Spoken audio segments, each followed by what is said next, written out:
Sisa baliw! Sisa... Nay! Nay!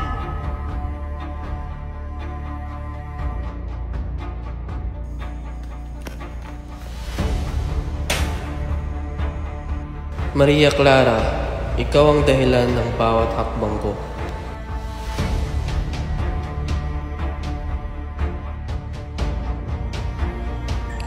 At ikaw, Crisostomo, ang pag-asa kong hindi ko bibitawan. Que soy fruto de una relación moral. Pangarap, liwanag at dilim. Sa panahon ng kadiliman, marami ang tahimik na naghihirap. Ngunit darating araw na lilipas ang lahat ng ito. Ang takot, pang-aapi at kabiguan. Kaya kayong mga kalaban at dayuhan, huwag ninyo akong salingin. Pag-iba, pagdurusa at pag-imagsik, nag-aalam para sa katarungan at kalayaan. Sa ilalim ng kasiyahan, nagtatago ang laban ng bagong pag-asa at lumang kapangyarihan. Ang katarungan, akala nyo ba ang kapangyarihan? Buenos dias, Kapitan Tiago. Bienvenido de nuevo, Señor Crisostomo Ibarra. Por puesto, 7 taon kang nawala sa Pilipinas. Alam po nasasabi ka na man ang mga putahe sa ating bayan. Halika at ipapakilala kita sa aking mga kasama.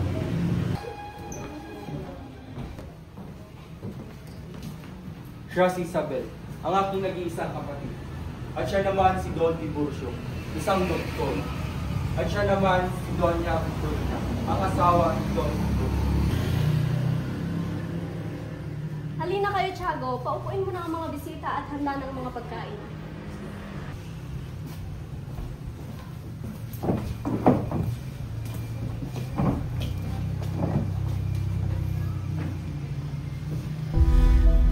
At siya naman ang kura paroko ng San Diego, si Padre Damaso. At siya naman si Senyor Rivera, ang tinyente ng Guardia Civil. Buenos noches, mga amigos. Sa matalik na kaibigan ng aking ama, Padre Damaso. Ikaw na pala ang anak ng musera na si Rafael Ibarra. Nais ko lang itama sa iyo na kailanman hindi ko naging matalik na kaibigan ng iyong ama. Kumusta naman ang iyong pag-aaral sa Europa, Don Crisostomo? Mabuti naman po, Kapitan. Hindi lamang kaalaman sa siyensya ang aking natutunan noon. Bagkos, pati uri ng pamumuhay ng mga nakakasalamuha ko. Ngunit ligas pa rin mga Indio kahit saan pa man sila mag-aral. Ikaw, Ibarra, nais mo bang mapabilang sa kanila? Ako'y lilisan na, Kapitan. Maraming salamat sa inyong panyaya para sa salo-salo ito. Sandali lamang, Crisostomo. Parating pa lamang si Maria Clara. Sa susunod na lamang po, Kapitan. Marami pa po akong gagawin ngayong araw.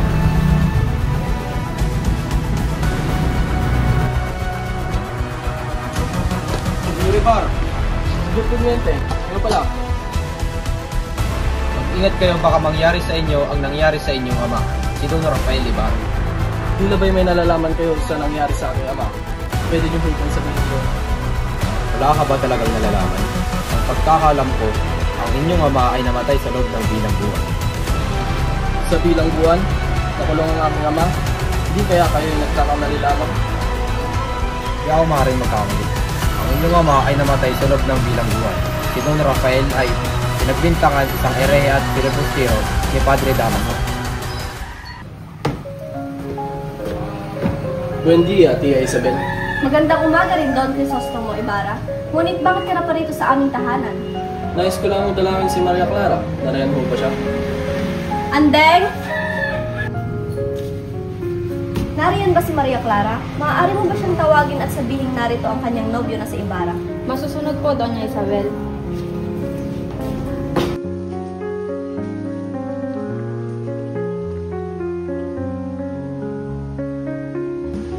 Akala ko'y nakalimutan mo na. Marami pa namang magagandang babae sa Europa.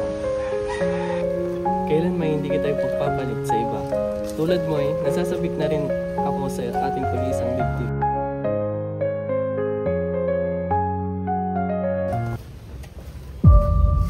Maria Clara, anong ginagawa mo riyan? Pumasok ko sa loob, iya. Padre, kami nag-uusap lamang. Di ko inaalinta na, Maria Clara. Sumunod ka, kayo na.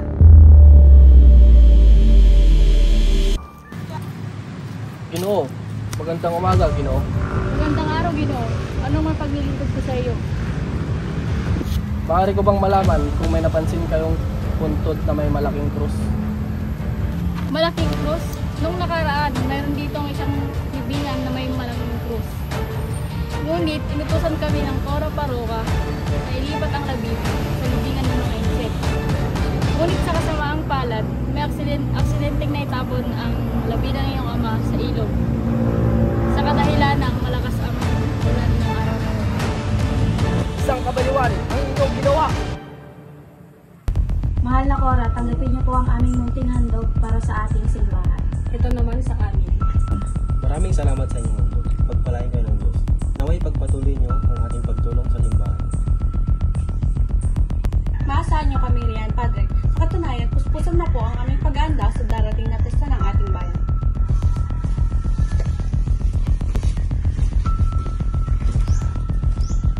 Padre Salve, ano ang ginawa niyo sa labi ng aking ama?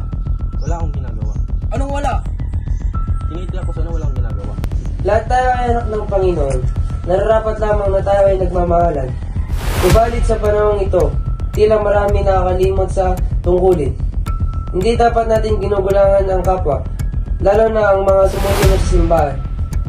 At higit sa lahat, hindi dapat pinapanindigan ang mga mahamon sa kapangyarihan ng Espiritong Santo. Ay nako, hindi ko na yata kaya pang manatili sa loob ng kainitan ng simbahang ito. Dapat tanging ang mga may tunay na dugong mataas lamang ang nananatili dito.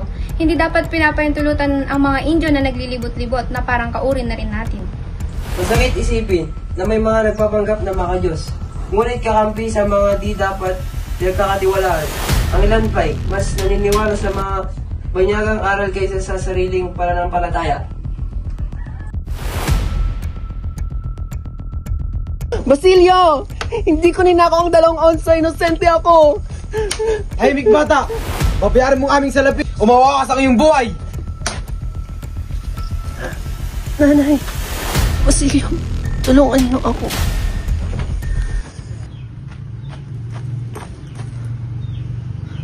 Let's go. Crispin. Hindi ko man lamang niligtas. Kailangan ko makauwi kay inay. Nagmamakaawa ko! Huwag niyo ko mabutin! Anak ko! Crispin! Basilio! Huwag niyo akong kukunin! Nagmamakaawa ko sa inyo! Huwag ka na magpatigas!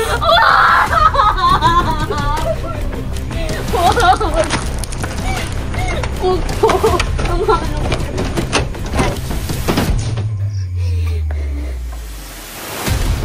Crispin! Basilio! Mga anak ko! Nasaan na kayo?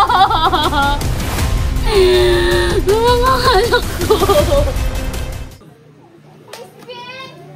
Basilio! Si Sisa, oh! Sisa! Baliw! Sisa! Baliw! Sisa! Baliw! Sisa! Baliw! Sisa! Baliw! Sa bawat paghinga ko, parang may tanikala. Hindi dahil sa bakal, kundi dahil sa buhay na ipinanganak kaming nakayuko. Lumaki ako sa mundong ang kulay ng balat at bigat ng bulsa ang sukatan kung tao ka o aninong walang halaga. Mula pagkabata, nakita ko ang Pilipinong kapatid ko. Pinapahiya, pinapalo at dinadas sa kasalanang hindi nila ginawa. Ang tanging pagkukulang namin ay maging mahirap habang araw-araw may inang umiiyak, batang nanginginig at lalaking tinatawag na rebelde kahit pagod lang ang kanilang sandata. Unti-unting tumitibay ang tanong, hanggang kailan? Ako si Elias, anak ng Justisya, kapatid ng pinatay ng walang paglilitis. saksi sa mundong mas madali ang magduda kaysa magmahal. Pero sa lahat ng pagdurusa, may natutunan ako na ang kahirapan ay hindi dahilan para tumigil, hindi paalala na dapat paglaban. Hanggat may Pilipinong nadudurog, hindi ako hihinto.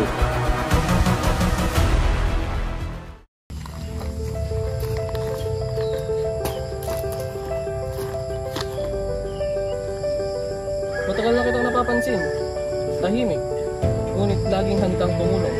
Sino ka ba, kaibigan? Wala akong pangalan na may bigat, Don Crisostomo. Isa lang akong tao. Pero may panata na hindi maulit kung ginawa nila sa akin pagbibiyak. Kung ganoon, hindi ka nag-iisa. Sa laban, para sa bayan, kailangan kita. At habang may isa pang gagaya mong handang makinig, laban na ako kasama. Magandang umaga, Don Crisostomo Ibarra. Maaari ka ba namin anayahin na sumama sa amin? Bakit? Ano ang aking ginawa? Ikaw ang tinuturong nagsimula ng pag-alsa ng Guardia Civil. Ngunit wala akong kinalaman sa inyong sinasabi. Sumama ka! Sige lang. Alam niyo ba si Maria Clara ang pinakamaganda at nagtataglay ito ng ubod na bait dito sa bayan ng San Diego? Ganyang binibini ang nais ko. Kapitan Tiago, siya nga pala si Don Alfonso Linares de Espanada, pamangkin ng aking asawa at inaanak ni Padre Damaso. Gandang hapon, Kapitan Tiago. Ganoon na rin sa'yo, Maria Clara. Naisingin ni Alfonso ang kamay ni Maria Clara. Pumayag ka ba dito, Kapitan Tiago? Walang problema sa akin iyon. Basta't alagaan niya lang ang aking anak. Ayoko, Ama. Labis akong tumututol. Si Crisostomo Ibarra lamang ang aking minamahal. At sa kahit anong mangyari ay hihintayin ko siya.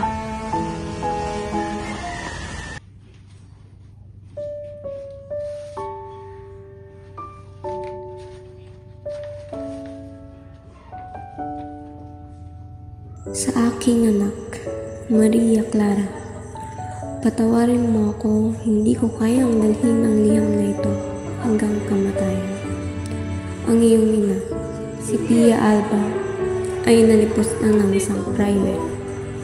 Hindi ako ang iyong tunay na ama. Sino ang tinutukoy mo? Maria Clara, bakit ka umiyak? Ano ang hawak mo? Pia, sabihin mo sa akin, sino ang aking tunay na ama? Anak, hindi madaling tanggapin ang ganyang katotohanan. Sabihin mo sa akin, sino? Si Padre Damaso, isang taong hindi mo dapat katakutan at hindi mo rin kailangang mahalin. Padre Damaso? Bakit walang nagsabi sa akin? Bakit ako pinalaki sa isang kasinungalingan? Ginawa namin yon para protektahan ka. Protektahan? O itago ang katotohanan? Nandito lang ako, Maria Clara. Hindi kita pababayaan. Anong ginagawa mo rito? Alam mo bang papunta pa lang ako sa inyo, dadalaw, bago ako lumawas ng Maynila? Tungo po ba, Ninong? Aking kagalang-galang na inaama. Maria, bakit ka tumatangis? Wala. Na kayo ang aking tunay na ama? At saan mo naman nalaman ang walang basehang impormasyon na iyan? Ha? Kanino? Kanino? Kay Crisostomo? Huwag niyo na pong idamay si Crisostomo rito. Kung wala siyang kinalaman. Sino? Sino ang nanira sa akin? Huwag niyo na pong alamin kung sino ang nagsabi sa akin. Tapatin niyo na lamang ho ako. Kayo po ba? Ang tunay kong ama? Kaya niyo po ba nililihim sa akin? Kung sa bagay, kasuklam-suklam ang katotohanan ito. Huwag na kayong magtangkang magsinungaling pa sa akin, Padre. Solo dime la verdad, Ortepet. Hindi mo maaaring sabihin ito kay Tiago. Masasaktan siya. Maria, masisira lahat ng paghihirap namin para mabigyan ka ng magandang buhay. Naintindihan mo ba, anak? Kung gayon na itotoo nga, na kayo ang aking tunay na ama? Teka, anak. Gamay Kotes, Hindi ako makapaniwala na ang buong pagkatao ko ay isang malaking kasinungalingan at pagpapangga. Keso ay fruto di una relasyon ni moral. Pinalaki niyo akong lahat na may takot sa Diyos. Ngunit ikaw na aking tunay na ama, ay isa palang makasalanang fraile. Pero eres un hipokrita, enseñar la bondad. Ayoko nang makita at makausap ka pa, Padre. Sumpain nawa tayong lahat ng Panginoon.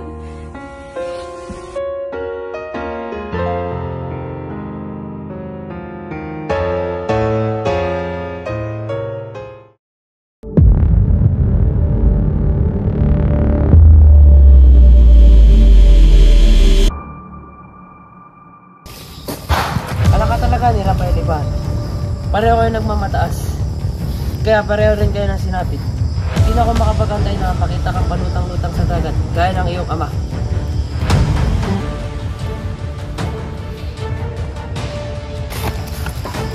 Don Ibarra, gumising ka. Ako nga ito, kaibigan. Halika na.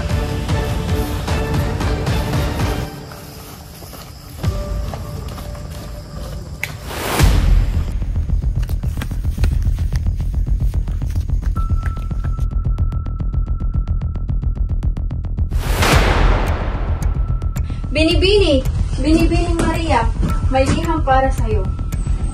Maraming salamat, Anday.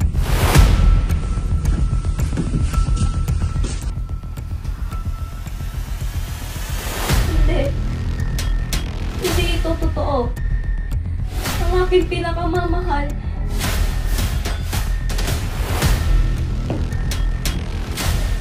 Nais kong sirain sa inyo ang pangako sa aking pagpapakasal. Ngunit bakit? Patay na ang ninanais ng puso kong pakasalan. Wala na akong ibang nais pakasalan kung hindi siya lamang. Patawarin mo ko, anak. Hindi ko kayang mawala ka sa aking pili. Ninais ko lamang kung ano ang makakabuti para sa iyo. Mas pipiliin ko na lang na magsilbi ka sa kumbento.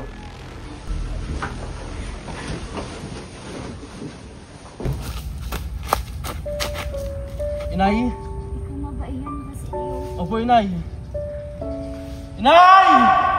Inay!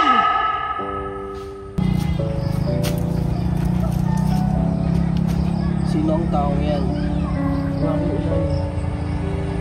Marami akong natamang sugat gaya ng iyong ina. Babawayan na rin ako ng buhay. Mangalap pa ng kahit uglaman mo sa aming dalawa ng iyo. Pagkaray sinugin mo kaming dalawa, kupayan mo akong ginitong aking itinaon. Hariin mo iyon at gamitin sa iyong pagkaharap. Pagkat naniniwala ako sa kayong kabataan o pag-asa ng bayan.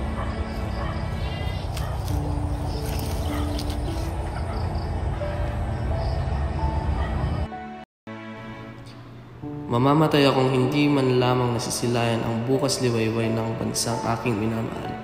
Kayong mga mapapalad na nakakakita, salubungin niyo siya at huwag kailan may lilimutin ang mga nabuwal sa lilim ng dilim. Inang bayan, matatanaw na rin natin ang liwanag. Magkakamit na rin natin ang kalayaan sapagkat hindi pa ito ang katapusan. Bagkus, ito'y simula pa lamang. Adios.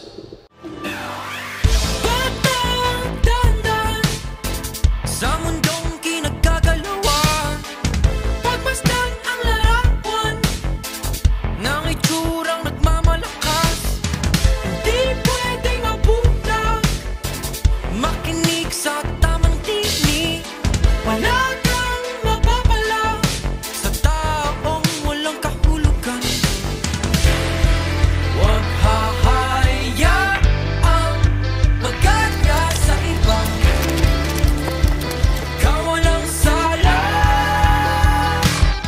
Halika na.